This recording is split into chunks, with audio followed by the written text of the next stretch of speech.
Wilson's 14 points promoted world peace after the destructive World War. Although there were 14 specific points, they were soon categorized into 3 parts. In his first 5 points, he summarized different ways that could prevent another war in the future. Unfortunately, his suggestions were not heard as another world war was already looming ahead. In his next 8 points, Wilson explained that if there were any people who believed themselves to be a different ethnicity or belong to another country, then they should make their own small state or group themselves with a different nation. This way, countries could avoid revolts and war. In his final point, he suggested to create a national organization called the League of Nations, in which nations would gather to express their crises and communicate with other nations without resorting to war.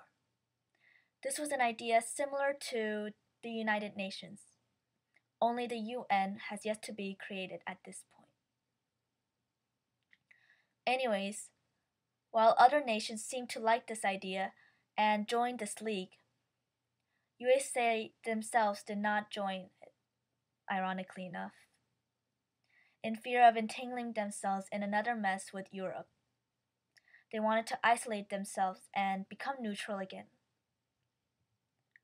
Overall, Wilson's 14 points were significant, for it tried to suggest ways world peace could be achieved, along with ways to avoid war in general.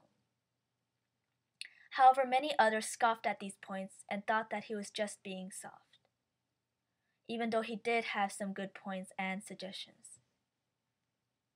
His explanation of the League of Nations in the last point especially showed that nations could avoid gruesome and foolish wars if only they communicated with one another better about each of the nation's needs and issues.